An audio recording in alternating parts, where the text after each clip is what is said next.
Filion. Radio X. Bon, on est avec Yann Sénéchal, qu'on salue, mon ami Yann. Bon week-end, bon vendredi. Salut, Jeff. Hey, est-ce que c'est vrai qu'on a des petites infos ici et là qu'il y a des gens qui réservent des plages de vaccination, donc les gens de 65 ans et plus réservent des plages de vaccination à plusieurs endroits pour essayer de trouver la place où ils n'auront pas le AstraZeneca? Tout à fait. Tout à fait. Écoute, c'est incroyable. C'est à un moment donné, on nous dit tout le temps qu'il faut faire des efforts pour les autres dans cette crise-là. Mais t'as l'impression qu'il y a un groupe de gens, puis c'est pas tout le monde, là. C'est certaines personnes, là, tout le monde comprend, là. Mais il y a un groupe de gens que c'est difficile de penser aux autres. Puis, écoute, as-tu pensé les problèmes de logistique que ça l'occasionne? Ça veut dire que s'il y a le AstraZeneca à son premier rendez-vous, ça veut dire qu'il cancelle les 3 autres rendez-vous. Mais je veux dire, le nombre de doses qui étaient prévues pour la journée, on se ramasse avec des rendez-vous cancellés dans la journée. Fait que là, il faut trouver du monde pour vacciner. Puis là, il y a toutes sortes de normes, moi, dans ma tête. Tu sais, tu l'as vécu, je pense, tu l'as expliqué ce qui s'était arrivé à l'entrée d'un Walmart en Floride. On t'a apostrophé pour te faire vacciner quand on avait un excès. Mais ici, c'est tout, même ces excès-là, la gestion des excès semble être compliquée. Là, il faut absolument respecter quand même le 65. Oui, okay, moi j'aurais pensé. Il n'y a pas moyen de ramasser du monde sur le bord du chemin, peu importe l'âge, puis tu leur demandes, ben regarde, si vous voulez avoir le vaccin, il nous reste des vaccins en fin de journée, il y a des gens qui sont pas venus, puis si vous voulez l'avoir, on vous le donne là. Ça se fait pas, ça. Non, mais ça se fait, mais il faut que tu contactes des gens dans la bonne catégorie d'âge. Puis je te donne un exemple, des pharmacies qui essaient de se négocier, puis je pense qu'ils vont l'avoir. Là, c'est de dire, ben là, si j'ai des vaccins de là, je peux-tu vacciner mon staff? Là? Le but, il faut pas y perdre. La quantité qu'on a, on n'a pas une tonne. On est rendu qu'on s'en fait prêter par les Américains qui nous en prêtent comme si on était un pays du tiers-monde. Ben là, on en a beaucoup. On va emprunter. On va donner 2 500 000 doses aux Mexicains. Puis la gang de Canadiens en haut qui ont l'air à vouloir en manquer, on va leur donner un break. On va leur emprunter 1 500 000 doses. Ça fait pays pauvre en joie le vert, là. Ouais, puis au moins les Américains, on se rend compte qu'ils comprennent que oui, la reprise économique c'est le fun, oui, la reprise économique, ils ont les 2 pieds dedans puis ils travaillent pour ça, mais ils ont besoin de leur partenaire principal aussi en commerce international, ils ont besoin du Canada. Puis une frontière fermée entre nos 2 pays, ça fait aucun sens. Là. Je veux dire, on est 2 partenaires de libre-échange. C'est la plus grande frontière de libre-échange au monde. Là. On veut que ça recommence. Ben, c'est surtout qu'il y a tellement d'irritants pour les business. Ce matin, on parlait avec Denis de Beautiful sur Radio Pirate, puis Denis me disait, lui, il y a une entreprise de volets mécaniques pour les grosses bâtisses qui sont faites à Montréal et dans une usine aux États-Unis. Puis l'aluminium provient de fournisseurs québécois. Puis là, écoute, leur chiffre d'affaires a augmenté de 30 %. Donc ça, c'est des dizaines de millions de plus de stock à produire. Le fournisseur n'est pas capable de fournir l'aluminium parce que habituellement, ils ont 3 chiffres. Ils ont 125 employés par chiffre ou à peu près. Puis là, ben, à cause du couvre-feu, ils se font écœurer en sortant par les policiers. Puis ça leur prendrait quasiment un papier quotidien pour justifier pourquoi ils sont en voiture à minuit le soir ou à 11h30 quand ils s'en vont à l'usine. Donc là, ça devient problématique. Perd des employés à cause de ça. T'es obligé de couper un chiffre parce que là, il y a trop de problèmes. Donc, fournit moins de stock. Lui, pas capable d'avoir son stock. Autre problème avec un fournisseur américain qui, lui, a une autre histoire pour d'autres choses. Donc là, on voit, puis on le sait, là. Cette semaine, je suis allé voir Vincent chez Bilodeau Chevrolet.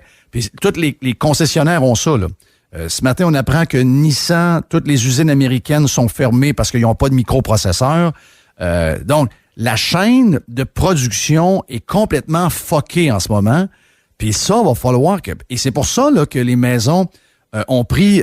ils n'ont pas pris 5 000 $, là. Les maisons ont pris... Pas drôle, là. Il y a des gars qui ont signé des contrats avec des gens qui ont acheté des maisons pour les bâtir.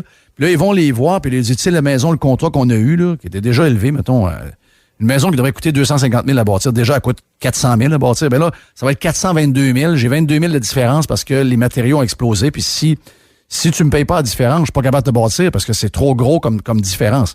Donc, c'est toute la chaîne qui est complètement brisée. Les concessionnaires qui n'ont pas de voiture d'un cours, qui vont vendre peut-être 60 % de leur voiture habituelle, 65 maximum. Là, faut que ça se mette à rouler. Je comprends qu'on a un problème avec la Chine, puis ça, ben, on aura une grande réflexion à faire. qu'est-ce qu'on attend de nos relations dans le futur avec la Chine dans toute notre chaîne de fournisseurs. Puis ça, ce sera... je pense qu'il y aura beaucoup d'industries qui auront de grandes décisions à prendre. Mais là, pour ce qu'on a et qu'on est capable de régler entre nous, il faut libérer ça au plus sacrant parce que l'inflation n'arrivera pas seulement par l'endettement, elle va arriver par une demande très forte et une offre qui est très, très basse. Oui, puis ce que ça démontre, tout ça, c'est comment nos politiciens ont aucune espèce de conscience comment fonctionne l'économie. Ils pensent comprendre, ils pensent que l'économie, ça se stimule avec des grands projets d'infrastructure, ils pensent que ça se stimule avec des beaux chèques à des petits amis. La réalité, c'est beaucoup plus complexe que ça. On le voit, les exemples que tu viens de donner sont fantastiques pour montrer comment c'est pas si simple, puis comment un règlement aussi niaiseux puisse paraître, là, ça vient quand même briser plein de choses. Puis il y a des répercussions qui sont plus grandes qu'on croit. L'économie, là, c'est des milliards de transactions qui s'effectuent de personnes d'un bord puis de l'autre. Puis si ça se fait pas dans le bon temps, si ça se fait pas avec le bon niveau de productivité, ben toutes les augmentations de coûts sont refilées aux consommateurs. Puis c'est qui les consommateurs? Ben c'est nous autres. Fait que à un moment donné, il faut que ce soit fluide, il faut que ce soit simple, il faut que les gens puissent travailler, il faut être libre, il faut que le gouvernement se tasse du chemin. On a une économie. On n'est pas là, on est dans le spectacle. Puis, je parlais de Rand Paul un peu plus tôt qui disait, Monsieur Fauci, écoutez, là, vous êtes vacciné depuis plusieurs semaines, vous me promenez à TV avec 2 masques, vous envoyez un drôle de message, vous êtes backé zéro par la science en faisant croire au monde qu'on a besoin encore de porter le masque. La vérité, c'est que la science ne dit pas ça du tout. Il n'y a rien qui montre que si on est vacciné, on est dangereux pour les autres. Donc, pourquoi le masque? Parce que le masque, à la base, c'est pas pour se protéger soi-même, c'est pour protéger les autres. Il n'y a aucune étude qui montre que si vous êtes vacciné puis que vous êtes porteur de quelque chose que vous êtes en train de combattre avec le vaccin, puis qui est tellement minime que vous avez des chances de le donner. Il n'y a rien dans la science qui montre ça. Et là, on y va avec la vertu. C'est-à-dire que, je veux montrer que je suis plus brillant que les autres, j'ai 2 masques d'en face, pourtant j'ai depuis 1 mois une shot dans le bras. Donc, on est dans le spectacle, on l'a vu avec le ministre de la Santé. Moi, c'est ça, là. On est dans un show politique. Et comme tu le dis, on a des... Pourtant, les gens me disent François Legault, c'est quelqu'un qui a été dans l'entreprise privée. Moi, mais ça fait 25 ans, 30 ans de ça, là. Je veux dire, il est en politique depuis 25, 30 ans. C'est un politicien. C'est devenu un politicien. Oui. La preuve, c'est que c'est des gens qui sont au courant un peu de ce que je viens de vous dire, mais dans leurs décisions quotidiennes, ils n'ont pas l'air à changer quoi que ce soit. Et pourtant, ils ont l'air à faire semblant qu'ils s'occupent de l'économie parce qu'ils donnent des chèques, et ça, c'est mon prochain point. Moi, je t'ai écœuré un peu de voir... Yann, de voir que des petites entreprises comme la mienne, des petites entreprises comme Jerry a déjà eu, t'as une petite entreprise comme la tienne qui tu sais, oui, on a des belles entreprises, mais en même temps, c'est gros comme rien. Puis nos impôts personnels, nos taxes que nous payons, on travaille fort pour ça. Puis de voir qu'on donne à tout bout de champ, parce que c'est la 2e fois cette semaine, là. Tu sais, c'est bien gros, là, l'histoire des autobus là, qui sont pas bâtis par eux autres, puis que le moteur est pas fait par eux autres, puis que y a rien de fait par eux autres, puis que finalement, on décide de donner des millions à des gens qui, quand on regarde l'actionnariat, c'est tous des gens supposément très riches. Et là, on a fait la même chose hier avec une affaire qui s'appelle AppDirect, qui est une compagnie américaine qui va créer, oui, des jobs à Montréal. Je veux dire, les gens derrière ça, c'est les démarrais. Puis j'ai rien contre les démarrais, mais absolument rien. Ouais, mais ça, là, faut que ça arrête, là. Mais je vous le dis, là, moi, j'ai pas rien contre le succès, mais j'ai un problème avec le fait que on a peut-être 3-4 millions de personnes qui gagnent des salaires assez ordinaires, qui payent des impôts trop élevés, puis là, on met ça dans un pot, puis on pense qu'on va s'occuper de gens qui ont des besoins, on pense qu'on va s'occuper des vieux, on pense que nos hôpitaux ça va rouler quand on est malade. On se rend compte que finalement, c'est pas ça pantoute, mais on a quand même de l'argent à donner à des gens qui sont très, très riches. Puis, tu sais quoi? Québec solidaire dit rien. C'est Jeff Fillion, le gars de droite, qui parle de ça spécial, là. C'est insultant surtout. Écoute, le cheval de bataille de l'automne de Benoît Giroir avec Entrepreneurs en action, puis Monsef Déragi du Parti libéral du Québec, c'était le suivant. Tu sais, il y a eu une querelle à l'Assemblée nationale entre Monsef et la députée de Montmagny, justement par rapport à ça. Les programmes d'aide que vous avez mis en place pour les petites entreprises, là, pour les restaurateurs qui sont fermés, là, les chèques, ils arrivent pas. Non. Les gens font les demandes, les chèques rentrent pas. Les fonctionnaires donné, s'obstinent avec eux autres, même. Il y a un gars, il a ouvert son commerce en 2018. La première année, c'était des pertes, c'était des investissements. Il a demandé une demande de sub. Ça se passe à Saint-Léon. Je n'ai parlé hier soir. C'est un bar à Saint-Léon, dans Bellechasse. Les fonctionnaires, ils ont dit non, c'est pas à cause de la COVID, t'es pas rentable, c'est parce que t'as mis trop de dépenses l'année d'avant. Oh, le gars est fermé, il y a un bar. Ben voyons, toi. Il se fait refuser ses subs parce qu'il dit non, c'est pas à cause de la COVID, t'es pas rentable. Ben, je vois le voir, ça, c'est pas à cause de la COVID. Non. Ils ont répondu ça, il a pas eu ses subs. C'est incroyable. C'est incroyable. Et pendant ce temps-là, on garoche des millions. Puis je suis content pour... Tu sais, je sais pas si on va être capable de tout remplir ces jobs-là en plus. Je suis pas certain qu'on forme assez de monde en technologie pour être capable de trouver plein de codeurs pour faire ça. Là. Tantôt, on va avoir un problème. Tantôt, ce qui va arriver, en plus, on va créer des jobs. Puis on va importer des gens d'ailleurs pour faire les jobs parce que les Québécois sont pognés, en tout cas les plus jeunes, qui devraient être en train d'apprendre à coder quelque part. Eh bien, malheureusement, ils sont en train de gamer, puis ça ne leur tente même pas de retourner à l'école en présentiel parce qu'ils trouvaient ça bien le fun de se lever 5 minutes avant, puis de retourner à l'école, c'est plus de travail, puis ça les énerve. Mais pendant ce temps-là, les Asiatiques apprennent à coder, les gens de l'Inde apprennent à coder, les Irakiens apprennent à coder, les Mexicains apprennent à coder, les Russes, les Ukrainiens. Puis nous autres, ben oui, on a, mais on n'a pas assez. Et là, on fait venir toutes ces entreprises-là, on leur donne des grosses subventions, puis ultimement, les 500 jobs, 600 jobs, ça va être pris par des gens qu'on va être obligés d'amener d'ailleurs. C'est comme une drôle de recette, là. Non, puis la réputation de François Legault, qui est excellent là, comme un homme d'affaires puis un entrepreneur, tu l'as dit, ça fait longtemps qu'il a quitté ça.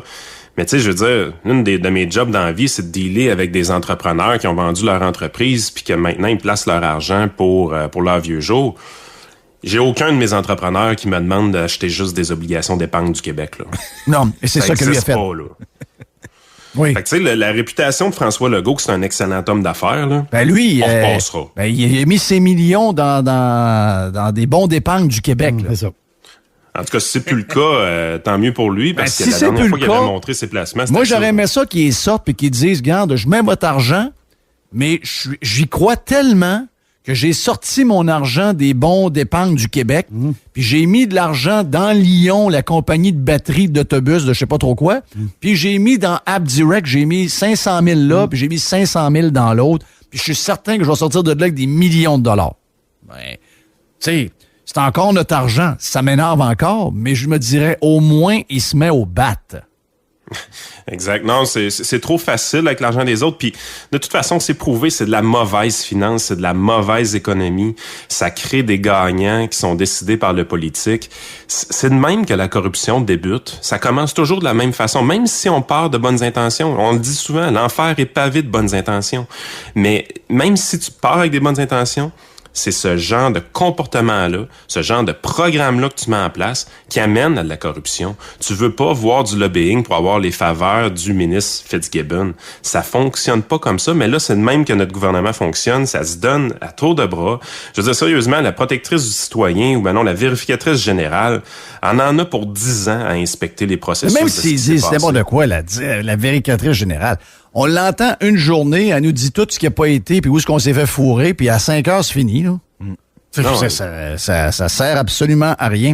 By the way, merci Yann, bon week-end, votre conseiller.net, puis on va se reparler lundi, mais by the way, pour la compagnie AppDirect, là, qui appartient à un kid des démarrés, rien contre lui, là, puis j'ai rien contre les démarrés, je tiens à le redire, là. Moi, j'aime les gens qui ont pris des chances, puis tout ça, mais c'est quand vous baignez dans les milliards, je sais pas pourquoi vous prenez mon argent puis l'argent de mes auditeurs pour essayer de faire grimper votre compagnie, je la pogne pas. Mais en passant, votre compte Twitter, il y a une photo là sur la présentation, c'est parce que c'est un Samsung S6. Si vous êtes une compagnie vraiment techno top-notch, là, c'est pas ce modèle-là. Ça fait trop longtemps, là. Samsung est rendu pas mal plus loin que ça, là. Vous pouvez changer votre photo. Ça fait pic-pic un peu. Ça fait pas compagnie très, très sérieuse. C'est niaiseux, là, mais, tu sais, des fois, L'habit fait le moine. On dit que l'habit fait pas le moine, mais moi, je trouve que bien souvent, l'habit fait le moine. Donc, ça m'inquiète un peu. Thank you, Yann. On se reparle lundi. Yann Sénéchal, juste après la pause sur Radio X, on va être avec notre chum Dan Pou qui s'en vient pour lancer le week-end. On va parler un peu de ce qui se passe ce week-end dans le monde du sport. Jeff. Radio X.